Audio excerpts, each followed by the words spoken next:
पिछले कुछ दिनों से अर्नब गोस्वामी को लेकर सोशल मीडिया में एक बाढ़ सी आ चुकी।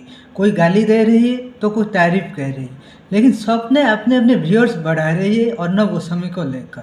अब अर्नब गोस्वामी ने इस बीच को दावा बोल दिया है। अर्नब गोस्वामी ने कहा, मैं ऐसी पत्रकारिता नहीं करता जिससे बीजेपी खुश हो जाए और कांग्रेस गुस्सा हो जाए। ये मेरी मर्जी, मैं जो चाहूँ वो करूँगा। मैं इस चीज़ की परवाह नहीं करता। मैं ऐसी पत्रकारिता नहीं करता कि मैं हर बार देखता रहूं कि बीजेपी खुश है क्या, कांग्रेस गुस्सा है क्या। मैं जो करूंगा मेरी मर्जी।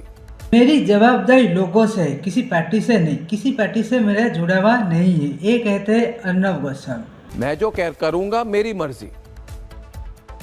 मेरी जवाबदेही लोगों को है, कोई पॉलिटिकल पार्टी को नहीं है, ना थी, ना है, ना रहेगी।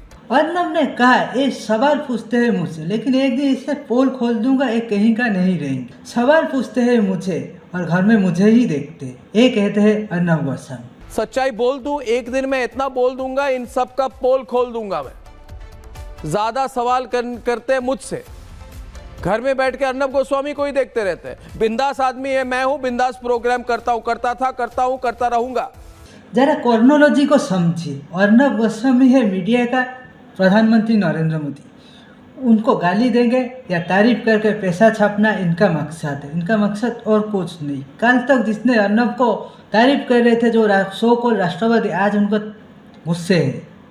और जो वामपंथी कल गाली दे रहे थे, आज तारीफ कर रहे हैं। दरअसल ये अपनी बटुआ को फूल करने चाहते हैं। इसीलिए अर्नब ही सही मीडिया का मोदी है। इसीलिए उनको नाम पे गाली दो और खूब पैसा छापो। अर्नब के नाम से मीडिया में चलता है, अर्नब को सब देखते हैं। इसीलिए अर्नब का नाम पर कंटेंट बनाया जाता है और उनको गाली दो या तारीफ देकर पैसे छापने का ये मशीन बना चुके हैं। जो राष्ट्रवादी काल तक अर्नब को तारीफ कर रहे थे, वो कर रहे अर्नब यूटर्न, अर्नब बदल गए। और जो गाली दे रहे थे, वो कर रहे अर्नब गोस्वामी इज बैक। ये सब प्रोपेगेंडा है पैसा छापने के लिए। मैं इसीलिए कहता हूँ अर्नब गोस्वामी मीडिया में मोदी है। गाली दो या तारीफ करके पैसा कमाना इनका काम है, कोई राष्ट्रवाद नहीं। ये सब अपने अपने पकड़ गरम करने के लिए इसे करते हैं। दरअसल सो को राष्ट्रवादी के अंदर वामपंथ पूरी तरह से घुस चुका है। अगर बीजेपी को सवाल करेंगे तो ये कहेंगे कि ये राष्ट्रवादी से भटक चुके, ये राष्ट्रवादी नहीं। दरअसल ये सवाल ही नहीं है। मेरा मानना है जहाँ पर सरकार गलती कर रही है वहाँ पर सवाल उठाना बहुत जरूरी है, नहीं तो बीजेपी भी कांग्रेसकरण हो जाएगा धीरे धीरे से। क्योंकि कुछ चाटुकार ने कांग्रेस को भी ऐसे ही कर दिया। इसीलिए जब बीजेपी गलती कर रही तो सवाल उठाना जरूरी, और अर्नब इसमें सबसे आगे है। जय हिंद, शुक्रिया।